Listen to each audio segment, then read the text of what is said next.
तो है guys, welcome back to my to videos. तो इस वीडियो में दोस्तों डिस्कस करने वाले हैं यहाँ पर कुछ इंपॉर्टेंट कंपनीज को और उनसे रिलेटेड कुछ इंपॉर्टेंट अपडेट्स हैं जिसकी बात करेंगे इस वीडियो में। तो चलिए दोस्तों वीडियो की शुरुआत करते हैं। सबसे पहली कंपनी की बात करते हैं। पहली कंपनी का नाम है दोस्तों Lakshmi organic industries limited. But इसको डिस्कस करने से पहले अगर आपने अभी तक चैनल को सब्सक्राइब नहीं किया है तो चैनल को सब्सक्राइब करके बेल आइकन को प्रेस कर लो और सेबी रजिस्टर्ड टेलीग्राम चैनल को भी ज्वाइन कर लो, जिसका लिंक आपको डिस्क्रिप्शन में देखने को मिल जाएगा। और एक डिस्क्लेमर भी है, जो भी कंपनी से रिलेटेड न्यूज़ एंड अपडेट्स हम लोग कवर करेंगे वो सारी न्यूज़ एंड अपडेट्स सिर्फ और सिर्फ एजुकेशन पर्पज़ के लिए है, सीखने के लिए है। तो इसको किसी भी तरह का इन्वेस्टमेंट एडवाइस मत समझना, आप खुद से रिसर्च और एनालिसिस भी कर सकते हैं। तो चलिए दोस्तों वीडियो की शुरुआत करते हैं। सबसे पहले बात करते हैं लक्ष्मी ऑर्गेनिक इंडस्ट्रीज से रिलेटेड कुछ इंपॉर्टेंट न्यूज़ एंड अपडेट्स के बारे में। दोस्तों लक्ष्मी ऑर्गेनिक की अगर हम बात करें तो फिलहाल आज के दिन ये कंपनी काफ़ी ज़्यादा लाइमलाइट में थी, क्योंकि कंपनी के परफॉर्मेंस काफ़ी बेहतर हमें देखने को मिला था। अब परफॉर्मेंस की अगर हम बात कर ही रहे हैं तो ये कंपनी का एक लॉन्ग टर्म परफॉर्मेंस का डेटा देखें तो वो हमें काफ़ी ज़्यादा डिसअपॉइंट करता है। 52 वीक हाई से तो ये कंपनी 49.3% नीचे दिखती है, बट ऑल टाइम हाई से देखोगे तो गिरावट आपको मोर देन 80% देखने को मिलेगा। अब इतनी बड़ी गिरावट के बाद अगर इस कंपनी से रिलेटेड एक छोटी सी भी पॉजिटिव न्यूज़ देखने को मिले तो वैल्यूएशंस को देखते हुए मार्केट का रिएक्शन थोड़ा ज़्यादा एग्रेसिव हो जाता है, और इस कारण कंपनी में अगर तेज़ी होती है तो थोड़ी बड़ी तेज़ी हमें देखने को मिल जाती है। सेम चीज़ हैप्पीस्ट माइंड टेक्नोलॉजी जैसी कंपनीज़ में भी हमने विटनेस किया था, और यही सेम चीज़ एमटीआर टेक्नोलॉजीज़ में भी हमें देखने को मिला था, जब वो कंपनी बहुत ज़्यादा टूट चुकी थी और कंपनी के जब नंबर्स अच्छे आने शुरू हुए थे तो काफ़ी शार्प तेज़ी भी उस कंपनी के शेयर्स में हमें देखने को मिला था। तो सेम चीज़ लक्ष्मी ऑर्गेनिक में भी हम विटनेस कर रहे हैं, बट लक्ष्मी ऑर्गेनिक के नंबर अच्छे नहीं आए हैं, लक्ष्मी ऑर्गेनिक के नंबर अच्छे आ सकते हैं। इस चीज़ को लेकर मार्केट ने रिएक्ट किया है। अब देखो पिछले 5 साल से लक्ष्मी ऑर्गेनिक काफ़ी ज़्यादा स्ट्रगल कर रही है। 5 साल में तो फिर भी चलो ठीक है, 5 साल का ग्रोथ CAGR देखोगे, रेवेन्यू एंड प्रॉफिट दोनों का ठीक है, बट 3 साल का अगर नंबर देखोगे तो रेवेन्यू ग्रोथ और प्रॉफिट ग्रोथ दोनों कंपनी ने देखा ही नहीं है पिछले 3 साल में। और इसी वजह से कंपनी में इतनी डिसअपॉइंटिंग स्टॉक प्राइस CAGR का डेटा देखने को मिलता है। ठीक है, अब ऐसे टाइम पे क्या है कि लक्ष्मी ऑर्गेनिक से रिलेटेड एक खबर है, और वो खबर लक्ष्मी ऑर्गेनिक के इन्वेस्टर्स को थोड़ी होप दी है। पहली खबर यहाँ पर यह है कि क्रूड ऑयल पे जो सैंक्शंस अमेरिका लगा रखी है, मतलब बहुत सारी कंट्री के क्रूड ऑयल हैं उस पर अमेरिका ने सैंक्शंस लगा रखा है, जिसमें एक कंट्री है ईरान भी, सॉरी ईरान नहीं, मतलब बोल सकते हैं रशिया भी।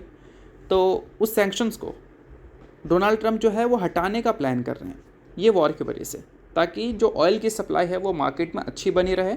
और ऑयल की सप्लाई अगर मार्केट में अच्छी बनी रहेगी तो ऑब्वियस सी बात है कि क्रूड ऑयल का जो प्राइस है वो नीचे आएगा। और आज के दिन उसका एक्शन का रिएक्शन भी हमें देखने को मिला। ब्रेंट क्रूड ऑयल आज के दिन लगभग 6.5% क्रैश हुआ है, और साथ में US प्रेसिडेंट ने यह भी बताया है कि ये वॉर जल्दी ख़त्म हो सकता है। और यही दो चीज़ की वजह से इंडियन मार्केट भी डिस्टर्ब थी और केमिकल कंपनीज भी डिस्टर्ब थी। और यही दो चीज़ की जो न्यूज़ हमें देखने को मिली पॉजिटिव, उस कारण ही जितने भी केमिकल कंपनीज़ हैं उसमें काफ़ी अच्छी रिएक्शन हमने विटनेस किया, क्योंकि इन्वेस्टर्स ये उम्मीद कर रहे थे कि बढ़ते क्रूड ऑयल की वजह से इनका बिजनेस तो काफ़ी ख़राब हो जाएगा। अब क्रूड ऑयल गिरेगा तो ऑब्वियस सी बात है कि बिजनेस में कुछ रिकवरी की एक्सपेक्टेशन होगी, और वही सारी कारणों की वजह से लक्ष्मी ऑर्गेनिक में आज के दिन एक अच्छी तेज़ी देखने को मिली है। बाकी चीज़ें सिर्फ एजुकेशन पर्पज़ के लिए, किसी भी तरह का रिकमेंडेशन इसको मत समझना। तो चलिए इसके अलावा बात करते हैं अगली कंपनी के बारे में। अगली कंपनी का नाम है दोस्तों VBL, यानी कि वरुण बेवरेजेस लिमिटेड। आज के दिन VBL से रिलेटेड कुछ अच्छी खबर हमें सुनने को मिल रही है, जो कि एज ए इन्वेस्टर आपको जानना बहुत ज़्यादा इंपॉर्टेंट हो जाता है। अब देखो VBL का क्या है, पिछले 1 साल में कंपनी ने सिर्फ 8% से रेवेन्यू ग्रो किया है और प्रॉफिट को 15% से ग्रो किया है। बट 15% का प्रॉफिट ग्रोथ एक्चुअल में देखोगे तो नहीं है, क्योंकि जब आप कंपनी के P&L को देखोगे तो 21,600 करोड़ का सेल्स दिखता है, 5,000 करोड़ का EBITDA दिखता है, जो कि यहाँ से यहाँ में अगर देखो तो ग्रोथ देखने को मिल रही है। बट उसके बाद अदर इनकम ऐड हुआ है, डिप्रिसिएशन आपको यहाँ पर 1216 करोड़ ऐड होता हुआ दिखा है। तो इस वजह से जो गैप है 200 करोड़ का वो बढ़कर 400 करोड़ तक हमें दिखती है, देखने को मिल रही है। तो इसी वजह से उतना प्रॉफिट ग्रोथ कंपनी रिपोर्ट नहीं कर पाती अगर वो अदर 2 पैरामीटर नहीं जुड़ता तो, और वो अगर जुड़ गया तो इस वजह से कंपनी का प्रॉफिट ग्रोथ 15% है, जो कि एक्चुअल में दिख नहीं रहा, सॉरी एक्चुअल में है नहीं, बट वो जुड़ने की वजह से 15% मेंशन है। बट देखो ये सारी चीज़ों से हमें ये पता चलता है कि VBL अभी देखोगे तो एक ऐसे फेस में है जहाँ पर VBL में बहुत ज़्यादा ग्रोथ एक्सपेक्ट नहीं की जा सकती, क्योंकि रिलायंस इंडस्ट्रीज़ एक अच्छा तकड़ा कंपटीशन VBL को दे रही है। बट VBL के मैनेजमेंट की तरफ से कुछ और चीज़ें हमें सुनने को मिल रहा है, तो चलो वो मैं आपको समझाता हूँ। बट उससे पहले मार्केट में जिस हिसाब का वॉलेटिलिटी आपको दिख रहा है, ऐसे वॉलेटिलिटी में प्रॉपर एनालिसिस और प्रॉपर गाइडेंस अगर आपको चाहिए तो आप सेबी रजिस्टर्ड रिसर्च एनालिस्ट से ले सकते हैं। तो इसके लिए सेबी रेस्टो रिसर्च एनालिस्ट के टेलीग्राम चैनल को आप ज्वाइन कर सकते हैं, लिंक डिस्क्रिप्शन में है, और ज्वाइन बिल्कुल फ्री में आप कर सकते हैं, और गाइडेंस और जो आइडियाज़ हैं वो सारी चीज़ें आपको मिल सकता है। तो लिंक डिस्क्रिप्शन में है, लिंक के थ्रू जाकर चैनल को ज्वाइन कर लेना। अब वीबल की बात करते हैं तो मैनेजमेंट ने ये बोला है कि वीबल अभी के टाइम पे वो पोजीशन पे है जिस पोजीशन पे वीबल इस ईयर में काफ़ी स्ट्रॉन्ग रिकवरी हमें दिखा सकती है, और अगर रिकवरी दिखा देती है तो कहीं ना कहीं वीबल के इन्वेस्टर्स के लिए बहुत अच्छी बात होगी, क्योंकि गिरावट की वजह से ही कंपनी में एक अच्छी खासी करेक्शन हमें दिखी है। देखो यहाँ पर मेंशन है कि वीबल का जो पोर्टफोलियो है वो डाइवर्सिफाइड है एंड एलिवेटेड मैन्युफैक्चरिंग कैपेसिटीज़ हैं कंपनी के पास। इस वजह से कंपनी का काफ़ी अच्छा पोजीशन है और एक स्ट्रॉन्ग रिकवरी कंपनी इस साल हमें दिखा सकती है। ये वीबल का एनुअल रिपोर्ट जो मंडे को रिलीज़ हुआ है उसमें कंपनी के मैनेजमेंट ने बोला है। अगर ऐसी चीज़ें हो जाती हैं तो वीबल के इन्वेस्टर्स के लिए काफ़ी अच्छी बात होगी, क्योंकि वीबल अभी के टाइम पे लगातार एक्सपेंशन प्लान कर रही है, और एक्सपेंशन का बेनिफिट तो कंपनी को आगे चलकर मिलेगा। बट अगर डोमेस्टिक मार्केट से कंपनी अपने बिजनेस को रिवाइव कर लेती है तो वीबल के लिए काफ़ी अच्छी बात रहेगी। और एक्सपेंशन प्लान की बात करें तो अल्कोहलिक बिजनेस में भी कंपनी ने उतरने का फैसला कर लिया है। कार्लसबर्ग ब्रेवरीज नाम की कंपनी थी, उसके साथ इस कंपनी ने पार्टनरशिप किया था अफ्रीकन टेरिटरीज़ में अपने आप को एक्सपैंड करने के लिए। बाकी उसके अलावा एक और कंपनी को उन्होंने एक्वायर किया था इसी मार्केट में कैप्चर करने के लिए। उस कंपनी का नाम था द वेबरेज कंपनी यानी कि वेबको। उसका लगभग 100% स्टेक्स वेबको का नहीं, मतलब वेबको को इन्होंने एक्वायर किया था, और उसके अलावा कंट्रोलिंग 100% स्टेक एसबीसी तंजानिया नाम की कंपनी जो है उसका एक्वायर किया था। एसबीसी वेबरेज गाना नाम की जो कंपनी है उसका एक्वायर किया था।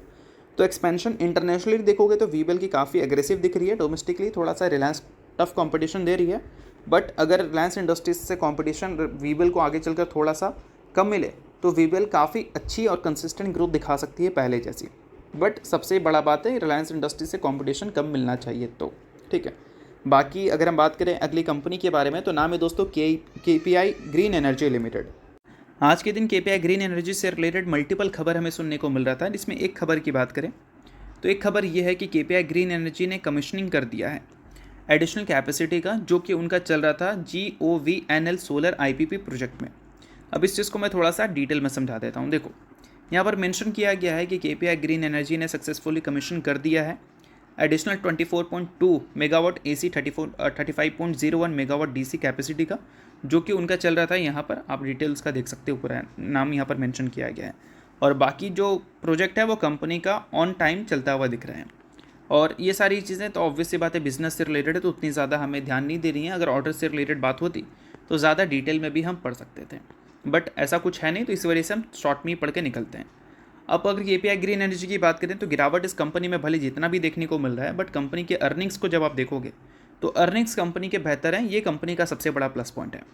कंपनी के कंसोलिडेटेड नेट प्रॉफिट इस Q3 में 47.74% से ग्रो किए थे, और कंपनी का जो रेवेन्यू है उसमें भी काफ़ी शार्प 46% की ग्रोथ देखने को मिली थी। तो केपीआई ग्रीन एनर्जी के परफॉर्मेंस तो अच्छे दिख रहे हैं, भले कंपनी का स्टॉक कुछ खास अच्छा रिएक्ट करता हुआ दिख नहीं रहा है, बट अगर रिन्यूएबल का वापस से डिमांड बढ़ता है डेटा सेंटर के बढ़ते मार्केट की वजह से, तो नो डाउट ये सारी कंपनी वापस से काफ़ी ज़्यादा हाईलाइटिंग पोजीशन में आ जाएगी। बाकी नेक्स्ट बात करें अगली कंपनी के बारे में तो नेक्स्ट कंपनी है मेट्रोपोलिस हेल्थ केयर।